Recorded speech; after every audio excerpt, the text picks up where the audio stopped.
నమస్తే welcome to exclusive field report. ఇవాళ exclusive field report లో వివిధ అంశాలకు సంబంధించిన అప్డేట్స్ ఒకసారి చూద్దాం. విశాఖపట్నంలో దారుణ హత్య జరిగింది. ఓ నేవీ ఉద్యోగి ప్రియురాలిని అత్యంత కిరాతకంగా హత్య చేసి ఆమె శరీర భాగాలను కట్ చేసి ఫ్రిడ్జ్ లో పెట్టాడు. నేవీ టెక్నీషియన్ చింతాడ రవీంద్ర విశాఖపట్నంలోని ఎల్బీ నగర్ లో నివసిస్తున్నాడు. రవీంద్ర భార్య నెల రోజుల క్రితం పుట్టింటికి వెళ్లింది. గతంలో రవీంద్రకు మౌనికతో పరిచయం ఉంది. ఈ క్రమంలో అతను ఆమెను తను ఉండే ఫ్లాట్ కి రమ్మని పిలిచి దారుణంగా హత్య చేశాడు. ఆమె శరీర భాగాలను ఫ్రిడ్జ్ లో భద్రపరిచాడు. పోలీసులు రవీంద్రను అదుపులోకి తీసుకున్నారు. రవీంద్ర ఇంట్లో ఉన్న ఫ్రిడ్జ్ లో 2 మూటలలో కట్టిపెట్టిన మౌనిక శరీర భాగాలను గుర్తించి స్వాధీనం చేసుకున్నారు. పోలీసులు స్వాధీనం చేసుకున్న శరీర భాగాలను పోస్ట్ మార్టం నిమిత్తం పంపించారు. మరోవైపు హత్య జరిగిన ప్రాంతంలో సీన్ రీకన్స్ట్రక్షన్ చేయించారు. దీనిపై మరింత సమాచారం మా ఏపీ అసోసియేట్ ఎడిటర్ వాసు అందిస్తారు. రైట్ వాసు, చెప్పండి.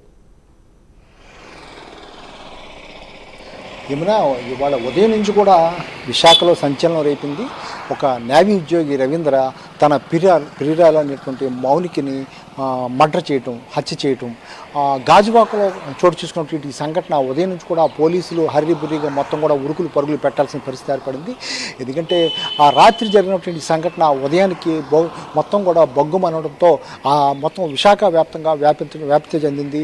ఉదయం నుంచి కూడా ఎక్కడ చూసినా సరే ఇదే చర్చ జరిగింది. నేవీలో పనిచేస్తున్నటువంటి రవీంద్ర తన భార్య పురిటి కోసం పుట్టింటికి వెళ్ళడం, విజయనగరం వెళ్ళగా తన పిరిరాలను తను ఉండే ఫ్లాట్ అంటే గాజువాకలో ఉండే ఫ్లాట్కి పిలిపించుకుని మాట్లాడటం జరిగింది. ఎంతో కాలంగా ఇద్దరికి వివాహేతర సంబంధం ఉందని చెప్తున్నారు. ఈ నేపథ్యంలో ఆమెకి ఇతనికి కూడా వాగ్వాదం జరిగింది.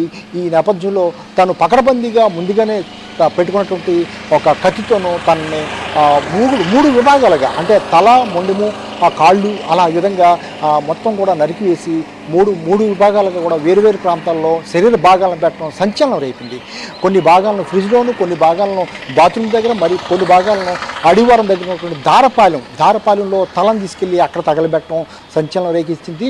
మరి కాసేపు ఇందాక వరకు కూడా పోలీసులు దారపాలెంలో ఆ తల ఎక్కడైతే మొత్తం కూడా తగలబెట్టాడో ఆ ప్రాంతాన్ని అంతా కూడా మొత్తం సీన్ రీకన్స్ట్రక్షన్ చేయడం జరిగింది. అదేవిధంగా మధ్యాహ్నం కూడా ఆ ఫ్లాట్కి తీసుకెళ్ళి ఫ్లాట్లో కూడా ఏ విధంగా చేసో అంతా కూడా చూపించమని చెప్పడం జరిగింది. ఈ నేపథ్యంలో ఉదయం నుంచి కూడా అతను పోలీస్ స్టేషన్ తీసుకొచ్చి విచారించడం జరిగింది. అసలు ఎందుకు చంపాల్సి వచ్చింది, ఏంటి పాత కక్షలా లేకపోతే వేరే కాట్లా అంటే అతను ఓపెన్గా చెప్పడం జరిగింది పోలీసులకి. తనకి అతనికి కూడా వివాహేతర సంబంధం ఉంది. అయితే ఆ డబ్బుల కోసం డిమాండ్ చేయడంతో తట్టుకోలేక ఈ విధంగా చేశానని చెప్తున్నాడు. అందులో భాగంగానే ఈ విధంగా హత్య చేశానని చెప్తున్నాడు. మరోవైపు మౌనిక తండ్రి పోలీస్ స్టేషన్కి వచ్చి తనకు న్యాయం చేయాలని పోలీసుల వద్ద వాపోవడం జరిగింది. పోలీసులు రవీంద్రను తీసుకెళ్తున్న వాహనాలకు అడ్డుపడి మొత్తం కూడా 2 చేతులు జోడించి నమస్కరించి న్యాయం చేయాలని కోరటం జరిగింది.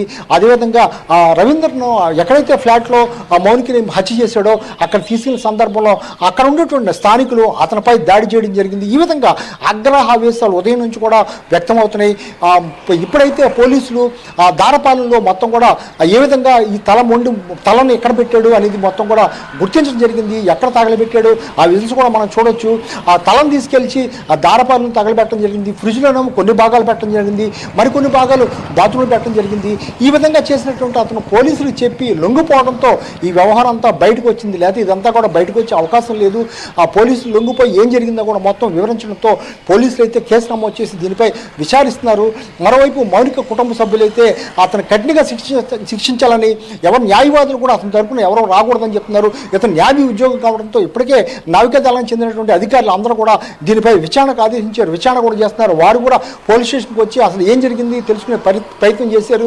ఏదేమైనప్పుడు కూడా ఆ రవీంద్ర చేసినటువంటి సంచలనం రేపింది. ఇవాళ విశాఖలో జరిగినటువంటి ఈ సంఘటన ఇది ఎక్కడ చూసినా సరే దీని గురించి మాట్లాడుకునే పరిస్థితి ఏర్పడింది. అసలు వీళ్ళిద్దరికీ ఎప్పటి నుంచి పరిచయం ఉంది, భార్యకి తెలుసా లేకపోతే వివాహం కానప్పటి నుంచి పరిచయం ఉందా, ఎందుకు ఇలా చేయాలని కూడా పోలీసులు పూర్తి స్థాయిలో విచారించారు. దీనిపై అధికారికంగా పోలీసులు ఇంతవరకు కూడా ఎటువంటి ప్రెస్ మీట్ పెట్టి కానీ లేకపోతే ఎటువంటి వివరణ ఇవ్వనప్పుడు కూడా దీనిపై మాత్రం అనేక విధాలుగా ఆరోపణలు వస్తున్నాయి. తండ్రి కూడా మన ప్రైమ్ లైన్తో మాట్లాడటం జరిగింది. అతను కూడా చెప్పడం జరిగింది తన కూతురు న్యాయం చేయాలంటే ఎవరు కూడా తన తరపున లాయర్ ఎవరో వాదించి కూడా కఠినంగా శిక్షించాలని కూడా చెప్పడం జరిగింది. ఒక న్యాయ ఉద్యోగి, ఉన్నతమైన ఉద్యోగంలో ఉన్నటువంటి ఇతను ఈ విధంగా చేయడం పట్ల అయితే విశాఖ వాసులు ఆగ్రహం వ్యక్తం చేస్తున్నారు. అందులో భాగంగానే అతను ఆ ఫ్లాట్కి వెళ్ళగానే అతనిపై దాడి కూడా చేయడం జరిగింది. కానీ అతనైతే ఎక్కడ కూడా పోలీసులకి ఏం జరిగింది అనేది తన పోలీసులకి చెప్పాడు తప్ప ఎక్కడ కూడా బయటపడలేదు. ఆ మౌనిక కుటుంబ సభ్యులైతే ఎవరు కూడా తండ్రి వచ్చి మాట్లాడారు తప్ప మిగిలిన వాళ్ళు ఎవరు కూడా ఎక్కడ కనిపించే పరిస్థితి కనిపించలేదు. అదేవిధంగా భార్యకి చెందినటువంటి కుటుంబ సభ్యులు కానీ లేకపోతే భార్య తరఫున కానీ వాళ్ళు కూడా ఎవరు కూడా ముందుకు వచ్చే పరిస్థితి కనిపించట్లేదు. అదేవిధంగా రవీంద్ర చెందినటువంటి కుటుంబ సభ్యులు కూడా ఎవరో రాని పరిస్థితి ఏర్పడింది.